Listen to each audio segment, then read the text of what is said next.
Hello students, welcome to अभिलक्ष्य academy. अभिलक्ष्य academy में आप सभी का स्वागत है। और आज की वीडियो में हम आईबी का ACIO ग्रेड 2 का 18 फरवरी 2021 का शिफ्ट 3 का क्वेश्चन पेपर देख रहे हैं। और ये एक प्रैक्टिस सेट है, अगर आप चाहो तो प्रैक्टिस कर सकते हो। आपको ये पता चलेगा किस तरह के क्वेश्चन आईबी जो पूछता है अपने एग्जाम्स में, ठीक है, और हम किस लेवल पर खड़े हैं आज अगर हम तैयारी कर रहे हैं तो, ठीक है। तो स्टार्ट करते हैं, देखते हैं मैथ्स का क्वेश्चन पेपर है। पहले बात कर लेते हैं परसेंट, यहाँ पर गया हुआ है पाई चार्ट का question. Percentage distribution of the number x sold by shopkeeper का एक पाई चार्ट यहाँ पर गिवन है, परसेंटेज में है ना कि डिग्रीज में। क्वेश्चन देखो क्या पूछ रहा है कि if total number of x sold in the whole week is 1600 then find the number of x sold on Monday. ठीक है, इसने कहा कि यदि पूरे सप्ताह में बेचे गए अंडों की कुल संख्या जो है 1600 है तो सोमवार को बेचे गए अंडों की संख्या ज्ञात कीजिए। ठीक है, अगर मैं यहाँ पर बात करूँ, ये जो है वो 18% है। कितना? मंडे को 18% यहाँ पर सोल्ड हुआ है। और ये पूरा सर्कल अगर गिवन है तो इसका मतलब वो 100% है। तो 100% की वैल्यू क्वेश्चन में हमें गिवन है 1600। ठीक है, यहाँ पर गिवन है कितनी? 1600।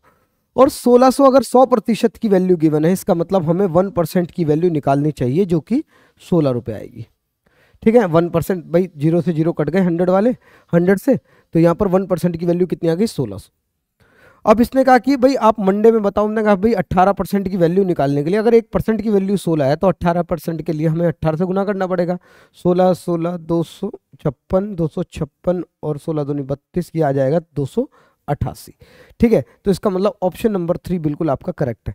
16 को 18 से गुना कर लेना, ठीक है, तो आसानी से आपका आंसर निकल जाएगा। ठीक है, उम्मीद है यहाँ तक आपको ये वाला पॉइंट समझ आया होगा, इसमें कोई भी डाउट आपको किसी भी तरह का नहीं है। नेक्स्ट क्वेश्चन की तरफ चलते हैं।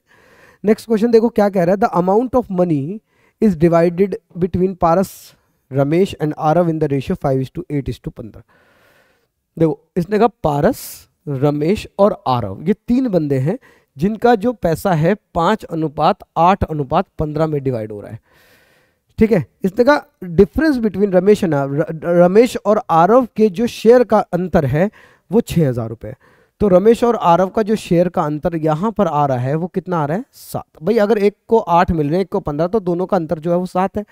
इस 7 की वैल्यू क्वेश्चन में 6000 गिवन है। क्वेश्चन क्या पूछा है? Find the total amount of money. Total amount बताओ जो तीनों को मिली होगी। तो 5 और 15 20, 20 और 8 28, 28 की वैल्यू आपको चाहिए। ठीक है, अब आपको यहां पर क्या करना है, आप ये देखो ये 7 का कितना गुना है? 6000। तो हमने कहा 6000 को भाग कर लेते हैं किससे? 7 से।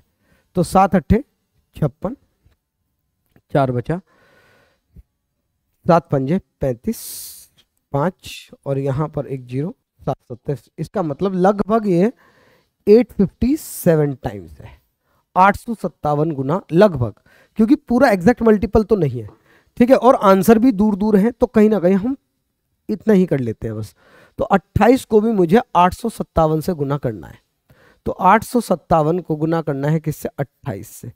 तो 7 8 56, 5 8 40, 40 और 5 45, 8 8 64, 64 और 4 68, 2 7 14, 2 पंजे 10 और 1 11, 2 8 16 17।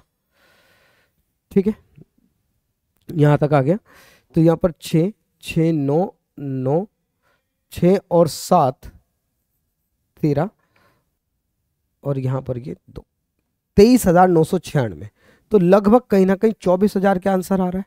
ठीक है, अप्रोक्सीमेटली आएगा क्योंकि एग्जैक्ट मल्टीपल यहां पर गिवन नहीं है। ठीक है, तो 23,996 जो सबसे क्लोज है हमारा 24,000 है। तो उम्मीद है यहाँ तक कि आपको समझ आया होगा।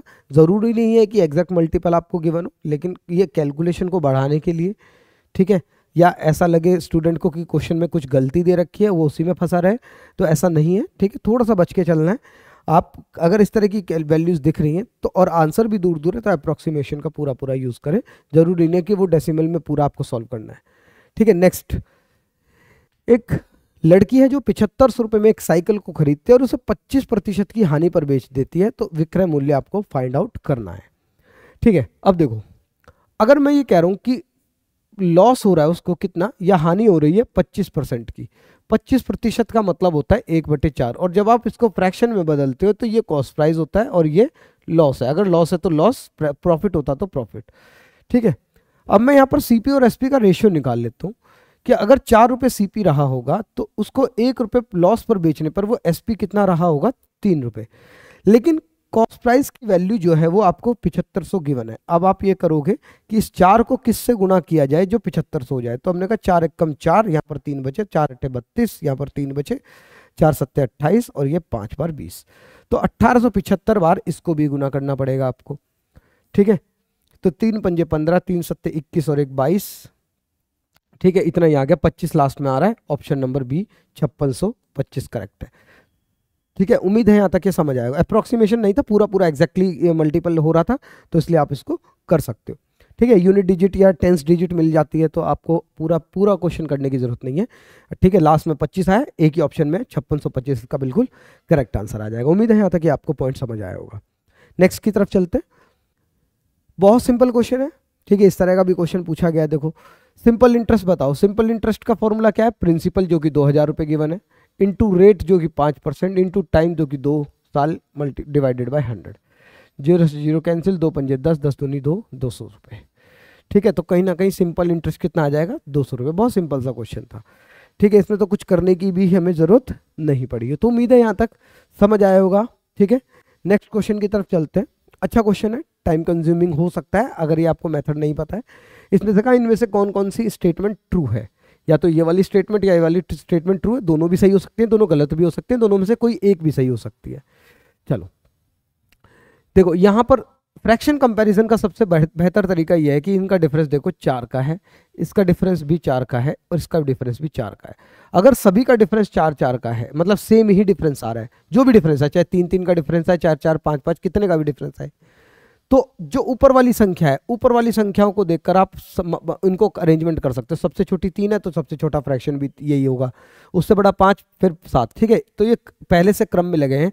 इसका मतलब फर्स्ट वाली जो स्टेटमेंट है वो बिल्कुल क्या गिवन है? ट्रू है।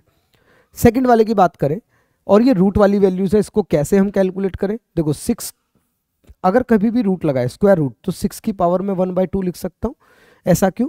क्योंकि अगर nth रूट होता है किसी a पर, तो a की पावर जो है 1/n हो जाती है। ये जो रूट होता है 1 में आ जाता है। ठीक है, पावर में 1/रूट हो जाता है। तो और यहाँ पर 12 की पावर 1/3 लिख सकते हैं। और ये जो रूट अलग अलग है, यहाँ पर ये स्क्वायर रूट लगा है और यहाँ पर ये क्यूब रूट लगा हुआ है। तो इनको बराबर करने के लिए हम क्या करेंगे? छोटा करने के लिए इनको 2 और 3 के मल्टीपल या एलसीएम ले लो। कोई ऐसा नंबर जो 2 और 3 से डिवाइड होता तो 6 से दोनों को गुना कर दो, तो ये कट जाएगा, ये 2 बार आ जाएगा, ये कट जाएगा, ये 3 बार आ जाएगा। तो 6 की पावर 3 216। ठीक है, 12 की पावर 2 144। तो इसका मतलब ये पहले से क्रम में लगा हुआ है। ठीक है ना, ये भी करेक्ट है। इसका मतलब हमारा आंसर क्या आ जाएगा? Option number 3, both 1 and 2 is correct. ठीक है, उम्मीद है यहाँ तक आपको ये वाला पॉइंट तो समझ आया होगा। इसमें कोई भी डाउट आपको किसी भी तरह का नहीं होना चाहिए। ठीक है, चलो नेक्स्ट क्वेश्चन की तरफ चलते हैं। फिर यहाँ पर आपको गिवन है ग्राफ का question. The given graph shows the population of the country. ठीक है, दिया गया ग्राफ कुछ वर्षों की किसी देश की जनसंख्या को दर्शाता है लाखों में, और 2006 से 2008 तक की जनसंख्या में कितना प्रतिशत की वृद्धि हुई? 6 से 8। 6 ये रहा जिसमें 800 थी, और 8 ये रहा जिसमें 1000। ठीक है, आपको बताना है कितना परसेंटेज का चेंज हुआ है। और परसेंटेज चेंज का फॉर्मूला क्या है? परसेंटेज चेंज जितना भी बढ़े या घटे, हमेशा इनिशियल ईयर, मतलब जो इन दोनों में से पहले वाला वर्ष था, मल्टीप्लाई बाय 100। इन दोनों में से पहला 800, तो आप ये कहोगे बढ़ा तो ये 200, पहले कितना था? ये 800 मल्टीप्लाई बाय 100। ठीक है, पहले ये वाला नहीं, ये वाला, इन दोनों में जिसका कंपैरिजन कर रहे हो उनमें से पहले वाला। तो 200 से 4 बार 800, 4 से 25 बार 100। तो इसका मतलब 25% इसका बिल्कुल करेक्ट आंसर होना चाहिए।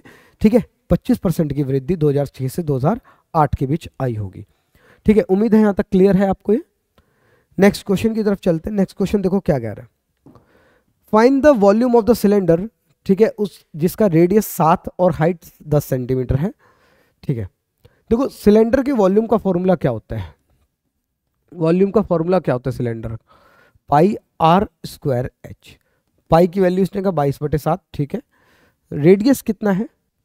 7 है, तो 7 का स्क्वायर मतलब 7 गुना 7 ही रख लो, और हाइट 10 हमें गिवन है। बस इसको सॉल्व कर लेते हैं, आंसर आ जाएगा। बहुत सिंपल सा क्वेश्चन है। ठीक है, 22 सत्ते 2 सत्ते 14, 2 सत्ते 14 15, 1540। ठीक है, ऑप्शन नंबर 2 बिल्कुल करेक्ट आंसर। ठीक है, उम्मीद है यहाँ तक ये बात आपको समझ आई होगी, इसमें कोई भी डाउट आपको नहीं है। ठीक है, चलो नेक्स्ट क्वेश्चन की तरफ चलते हैं। यहाँ पर परसेंटेज का एक क्वेश्चन है। अ स्टूडेंट, एक छात्र एक संख्या को 5/7, 5/7 के बजाय, ये करेक्ट है, इसका मतलब 2/7 से गुना कर देता है, ये गलत है। ठीक है, तो आपको बताना परसेंटेज कितना अंतर आया। देखो, एक तरीका तो ये है कि कोई एक ऐसी संख्या मान कर चलो जो 7 से डिवाइड हो जाए, 14 मान लो या 7 ही मान लो, दोनों को 7 से गुना कर दो, वो संख्या ही मैं 7 मान लेता हूँ, तो इस 7 से 7 कट कर ये 5 आई होगी, 7 से 7 कट कर ये 2 आई होगी। तो हमें पता चला कि इसका आंसर 5 आना चाहिए था करेक्ट, और आंसर आ रहा है 2, तो 3 का अंतर आ गया आंसर में। पहले कितना था ये करेक्ट, करेक्ट वाले से कंपेयर करेंगे तो आंसर आ जाएगा कितना, 60%। ठीक है, ये सबसे बढ़िया आंसर है। जो डिनोमिनेटर है ना, उसका ही एलसीएम ले लो, दोनों अलग अलग डिनोमिनेटर भी हो सकते हैं या सेम भी हो सकते हैं, उससे फर्क नहीं पड़ता। अगर यहाँ पर 7 होता है, यहाँ पर और कोई नंबर होता, तो दोनों का एलसीएम लेते और उस एलसीएम से दोनों फ्रैक्शंस को मल्टीप्लाई करते, मतलब वो एक ऐसा नंबर, वो एलसीएम मानकर चलते हैं हम। ठीक है, तो उम्मीद है यहाँ तक आपको ये बात आपको समझ आई होगी, इसमें कोई भी डाउट आपको किसी भी तरह का नहीं है। ठीक है,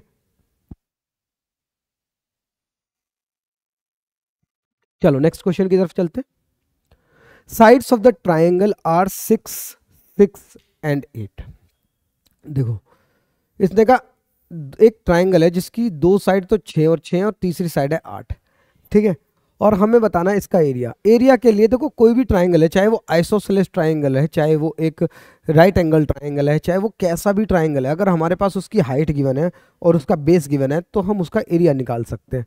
और आइसोसेलेस ट्राइंगल का फॉर्मूला लगाने से बेहतर है कि हम यहाँ पर इसकी हाइट निकाल लें।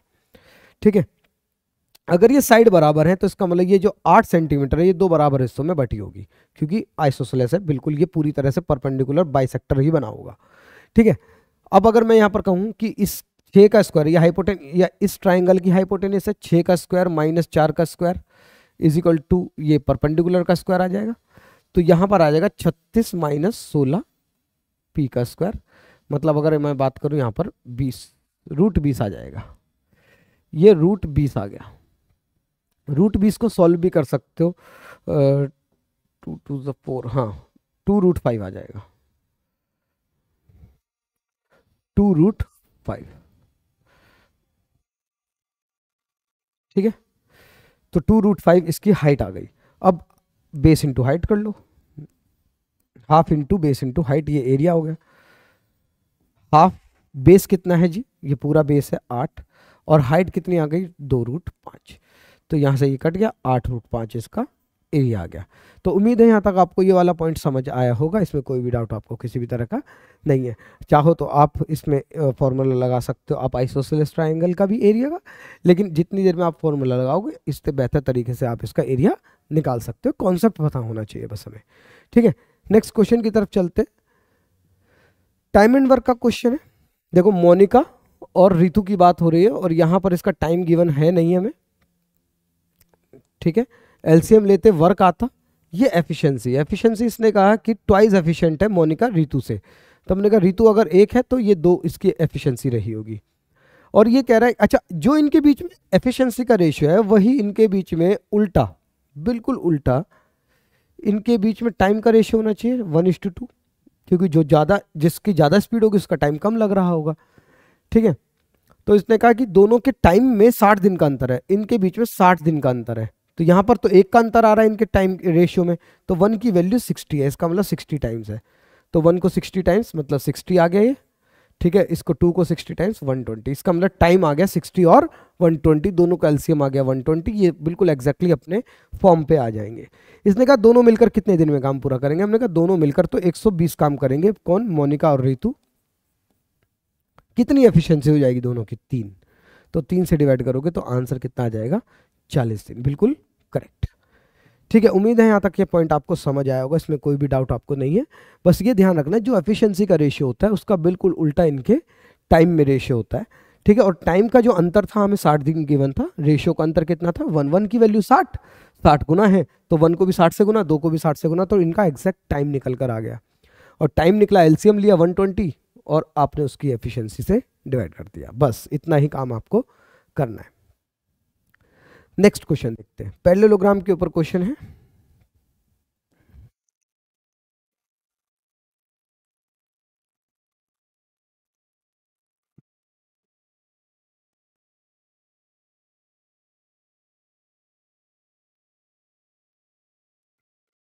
ठीक है, देखो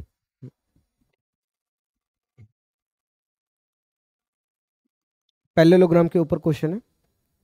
इसने कहा कि एडजेसेंट साइड, मतलब दो साथ में आने वाली साइड्स जो है पैरेललोग्राम की, वो 36 और 27 है। वो 36 और 27 का मतलब ये 36 रहा होगा और ये 27 रहा होगा। ठीक है, और perpendicular distance between the shorter sides के बीच में, छोटी साइड्स के बीच में जो डिस्टेंस है वो 12 है। ठीक है, मतलब अगर मैं यहां पर इनके बीच में परपेंडिकुलर डिस्टेंस मानकर चलूं, ठीक है, ये वाले डिस्टेंस, तो ये 12 है। ठीक है, परपेंडिकुलर डिस्टेंस इनके बीच में क्या है, 12, छोटी साइड्स के बीच में।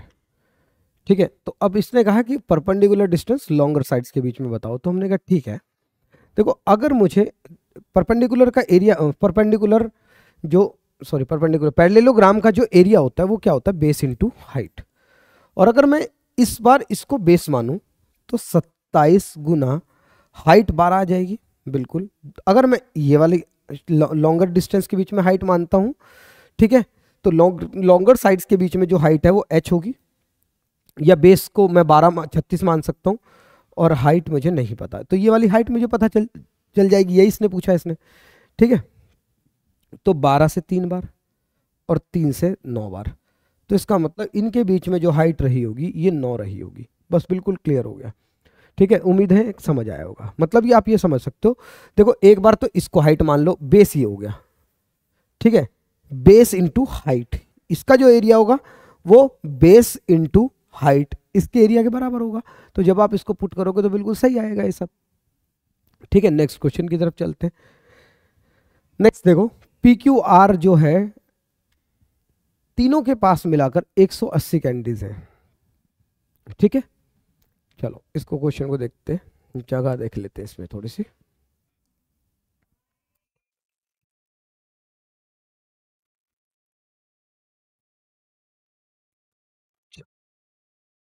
देखो अगर मैं मान लूं पी के पास पी टॉफीज हैं या कैंडीज हैं, क्यू के पास क्यू है और आर के पास आर है। ठीक है, तो इसने कहा कि पी क्यू आर के पास मिलाकर टोटल 180 कैंडीज हैं। ठीक है, P gives Q and R as many candies as they already have, मतलब पी जो है क्यू और आर को उतनी ही कैंडीज दे देता है जितनी उनके पास थी। मतलब मैं ये कह सकता हूँ पहले ओरिजिनली में इतनी थी, अब इसने पी में से क्यू माइनस कर दी और आर माइनस कर दी, और यहाँ पर जितनी थी क्यू के पास उतनी और आ गई, और जितनी आर के पास थी उतने और आ गई। ठीक है, कोई दिक्कत नहीं हुई यहाँ पर। नेक्स्ट आगे बात करते, आफ्टर दिस आर जो है क्यू को हाफ कैंडीज दे देता है जितनी क्यू के पास है। तो अगर वो उतनी और कैंडीज, उससे हाफ कैंडीज दे देता है, तो क्यू के पास 3Q हो जाएगी और 2R में से Q माइनस हो जाएगा। ठीक है, R gives Q as many candies Q already has. ठीक है, Q के पास जितनी थी उससे आधी कैंडीज दे दी और R ने, तो इसका मतलब उसने R ने Q कैंडीज दी है, मतलब R में से Q कैंडीज माइनस होकर इसमें जुड़ जाएगी। ठीक है, और R also gives P twice as many candies P already has, तो इसका मतलब ट्वाइस और दे दी है, तो इसका मतलब 3 इतनी कैंडीज और आ गई है। मतलब ये तो थी, इसकी ट्वाइस और आ गई, तो 3 थ्राइस हो गई ना अब इसके पास। ठीक है, ये हो गई अब इसके पास। चलो, now each of them has the same number of quantity, इसका मतलब ये अब ये दोनों, ये तीनों इक्वल हो गई हैं। ठीक है, ये सब होने के बाद ये इक्वल हो गए हैं। चल आगे बात करते हैं, what is the ratio between the respective number of P और आर के बीच में हमें बताना है। इसका मतलब क्यू का कोई रोल है नहीं।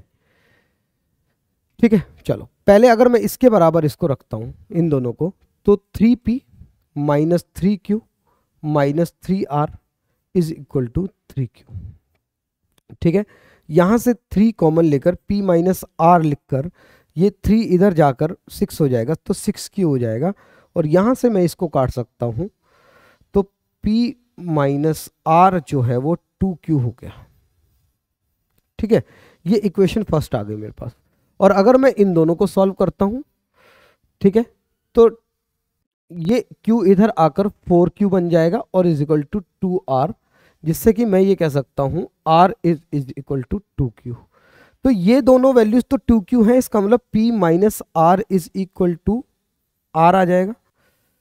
कुछ गलत हो गया? एक मिनट। अच्छा, हमने यहां पर इससे और माइनस नहीं करा है, इसमें से ट्वाइस ऑफ P,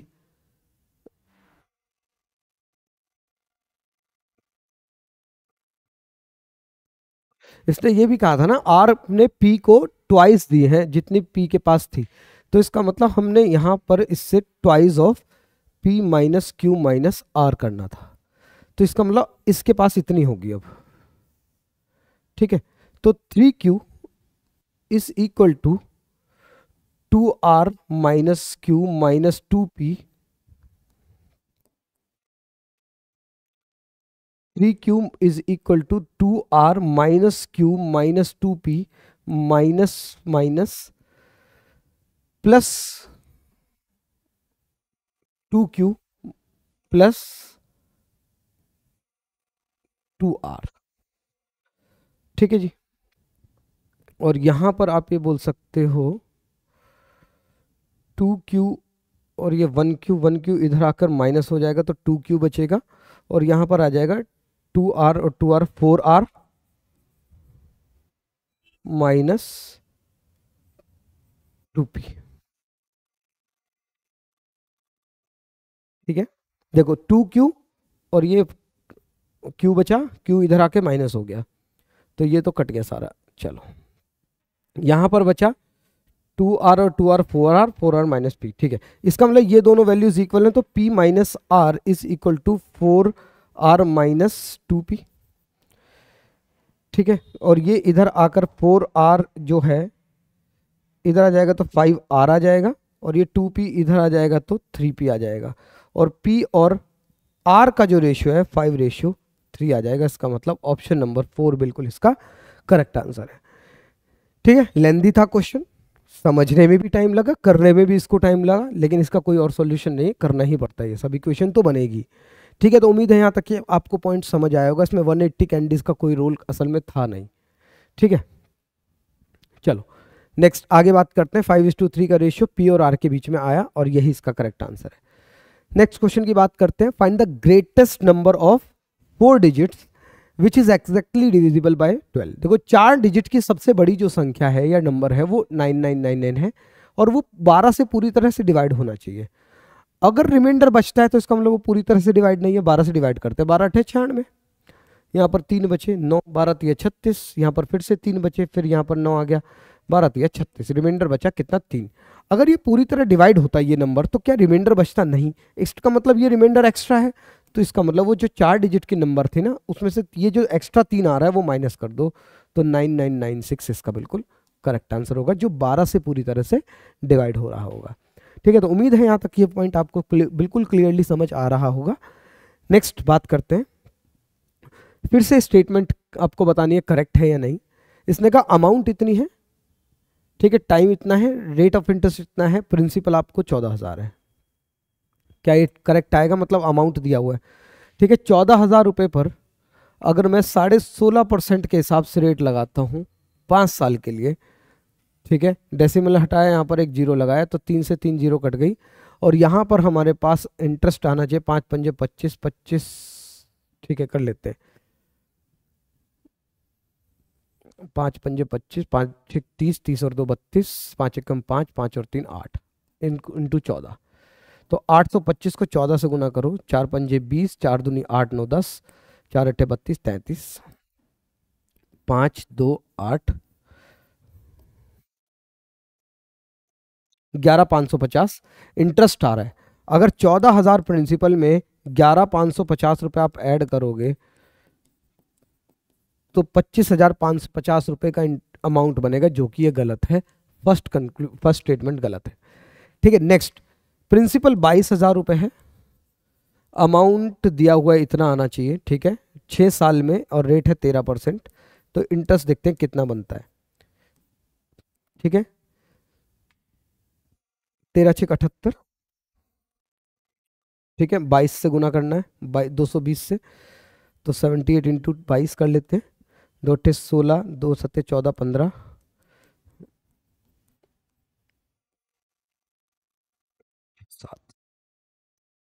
17,170 इतना इंटरेस्ट बन रहा है। और अगर 22,000 रुपये में हम 17,160 रुपये ऐड करते हैं तो यही इंटरेस्ट बनेगा, अमाउंट बनेगा। बिल्कुल करेक्ट, सेकंड वाला बिल्कुल करेक्ट है। Option number only 2 is correct, मतलब 1 ऑप्शन।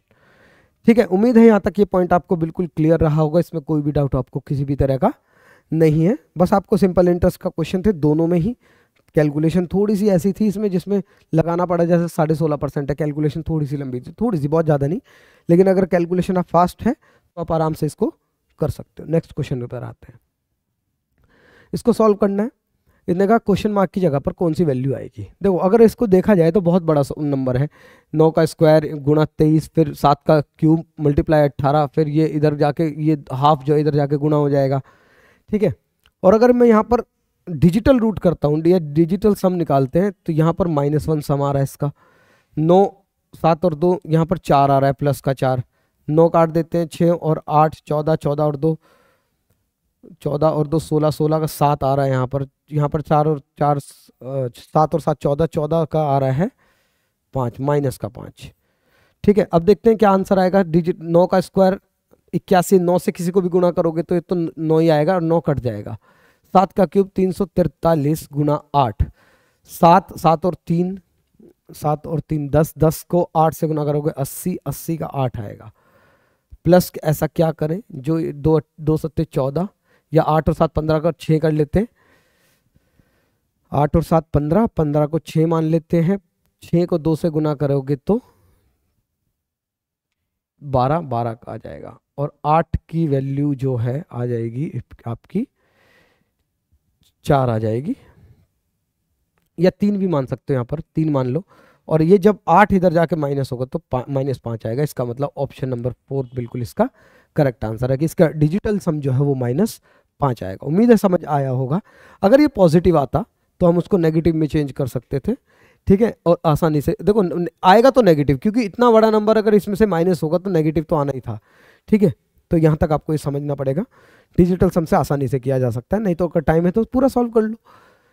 देखो, एवरेज वेट ऑफ 7%, 7 लोगों का औसत वजन जो है वो 5 kg बढ़ जाता है जब एक नया पर्सन आ जाता है, जो किसकी जगह पर 55 kg के एक पर्सन था जो चला गया, जिसकी जगह पर एक नया पर्सन आया है ना।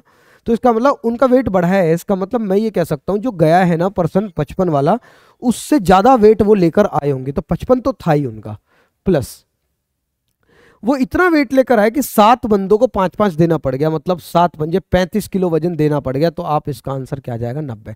इसका मतलब जो नया पर्सन आया उसका वजन जो है वो 90 किलो रहा होगा। 55 तो वही जो गया, और इतना वजन वो इतना लेकर आए कि 7 बंदों पर 5-5 किलो वो दे पाया एक्स्ट्रा, तभी इंक्रीज हो गया। तो 35 किलो और लेकर आया, 7 × 5, तो प्लस करके 90 उसका वजन आ जाएगा। अगर ये कम होता, उसका वेट कम हो गया होता तो माइनस हो जाता है। ये 55 में से उसकी वेट जो है वो कम रहा होगा। नेक्स्ट क्वेश्चन, एक कंटेस्ट था, पार्टिसिपेंट ने 30% मार्क्स लेकर आया, पॉइंट्स लेकर आए, और 30 पॉइंट से वो रह गया। तो इसका मतलब 30 पॉइंट्स अगर वो ऐड कर दें तो पास हो जाएगा। दूसरा कैंडिडेट 30 पॉइंट्स ज़्यादा लेकर आया, किससे, 45% से। तो 45% से ज़्यादा लेकर आया तो वो 30 माइनस कर दो तो फिर से वो बिल्कुल पास परसेंटेज पर आ जाएगा। वो पास परसेंटेज वाला ही कॉन्सेप्ट है। ठीक है, ये 30 इधर आएगा तो यहाँ पर 15 बचेगा, ये माइनस का 30 इधर आएगा तो ये 60 आ जाएगा। ठीक है, तो इसका मतलब 60 पॉइंट्स जो है वो 15% है। इसने पूछा कि भाई टोटल क्वालिफाइंग पॉइंट कितने हैं। हमने कहा कि अगर 60 की वैल्यू 15 है, ठीक है, तो 30 की वैल्यू मैं निकाल सकता हूं। 30 पॉइंट की वैल्यू, एक सेकेंड रुको, हाँ, 15% की वैल्यू 60 है, तो 30% की वैल्यू कितनी रही होगी? 120। अगर ये 30% मार्क्स जो है, अगर ये 30% मार्क्स जो है वो 120 पॉइंट है, तो 120 पॉइंट में ये 30 जुड़ जाएंगे, तो कहीं ना कहीं क्वालिफाइंग जो है वो 150 हो जाएंगे। ठीक है, उम्मीद है यहाँ तक ये पॉइंट आपको समझ आया होगा, इसमें कोई भी डाउट आपको किसी भी तरह का नहीं है। नेक्स्ट क्वेश्चन देखो, how many days are required by Priya to clean the house if Mona अकेले उस काम को 5 दिन में कर सकते हैं और मोना और प्रिया दोनों मिलकर वो काम को 3 दिन में। एलसीएम ले लेते हैं 15, 5 का 3 बार, 3 का 5 बार, और इसमें हमें ये पता चला कि इस 5 में जो है वो मोना और प्रिया दोनों है, जिसमें कि हमें मोना की एफिशिएंसी पता है 3 और प्रिया की 2 है ना, रिमेनिंग 2। तो इसने कहा कि अगर ये प्रिया काम करे इस काम को पूरे को, तो कितने दिन में करेगी? यही तो पूछा है इसने। प्रिया 2 की एफिशिएंसी से 7.5 दिन में। खत्म क्वेश्चन। उम्मीद है यहाँ तक पॉइंट समझ आया होगा, इसमें कोई भी डाउट आपको किसी भी तरह का नहीं है। नेक्स्ट क्वेश्चन देखते हैं। 4 कमोडिटीज दिए, वीट, बाजरा, राइस और मिलेट, कंजम्पशन दिए हुए केजी में। इसने पूछा by what percentage consumption of millet more than bajra, बाजरा से कितना ज्यादा परसेंट है ये, तो हमने कहा 50 ज्यादा है, लेकिन कंपेयर किससे कर रहा है? बाजरा से। तो बाजरा यहां पर लिख लो नीचे, मल्टीप्लाई बाय 100, तो इसका मतलब 100% ज्यादा है, 100% ज्यादा है। 50 था, 50 और ज्यादा है, तभी तो 100 आया होगा। 100% इसका correct answer. Next question, 2 worker हैं ए और बी, 35 और 45 दिन में काम को पूरा करते हैं। ए और बी 35 और 45 दिन में काम को पूरा करते हैं। एलसीएम देखते हैं क्या आएगा। 35 और 45 का एलसीएम 5 से 7 बार, 5 से 9 बार, 7 और 9, ठीक है। 5 से 35, 35 और 9, 315, ठीक है। और ये 315 35 का कितना बार है? 9 बार जा रहा है। 45 का कितना बार है? 7 बार, ठीक है। तो ये आ गया। इसने कहा कि ए और बी ने स्टार्टिंग में 7 काम किया था, लेकिन कुछ समय बाद ए ने काम छोड़ दिया था और बी ने अकेले काम किया 29 दिन तक। तो बी ने जो अकेले काम किया था, वो 7 की क्षमता से किया, कितने दिन तक? 29 दिन तक। तो 7 निम 63, 6 2 7 14 और 6 20, 203 काम हो गया। 203 काम बी ने अकेले किया था, ठीक है। कब? आखिरी के 29 दिनों में, ठीक है। इसने कहा कि ए और बी ने कितने दिन तक काम किया? हमने कहा भाई 315 में से अगर ए बी ने अकेले इतना काम कर लिया, ठीक है, तो इसका मतलब रिमेनिंग वर्क जो है 315 में से अगर मैं 203 काम को माइनस कर देता हूं, तो ये 12 और ये 112 काम बचा। 112 काम कौन करा, किसने किया होगा? ए और बी ने दोनों ने मिलकर किया होगा। स्टार्टिंग में कितनी क्षमता है? 16। 16 की क्षमता से आप ये कितने कह सकते हो? कितनी बार? 7 बार, ठीक है। ऑप्शन नंबर 2 करेक्ट बिल्कुल आंसर है। उम्मीद है यहाँ तक ये पॉइंट आपको बिल्कुल क्लियर रहा होगा, इसमें कोई भी डाउट आपको नहीं है। और ये क्वेश्चन था हमारा लास्ट क्वेश्चन। तो उम्मीद है यहाँ तक आपको ये समझ आया होगा, इसमें कोई भी डाउट आपको नहीं है। अगर कोई भी डाउट आपको लगता है इसमें, या कोई भी आप सजेशन देना चाहते हैं, तो आप उसको बिल्कुल पोस्ट कर सकते हैं कमेंट में। और अगर आपको ये वीडियो पसंद आई है तो लाइक ज़रूर करें, ठीक है। और अगर आप चैनल पर नए हैं तो चैनल को ज़रूर सब्सक्राइब करें, इस तरह की वीडियोस में लाता रहता हूँ। थैंक यू, मिलते हैं नेक्स्ट वीडियो में। तब तक अच्छे से पढ़ते रहिए। जय हिंद।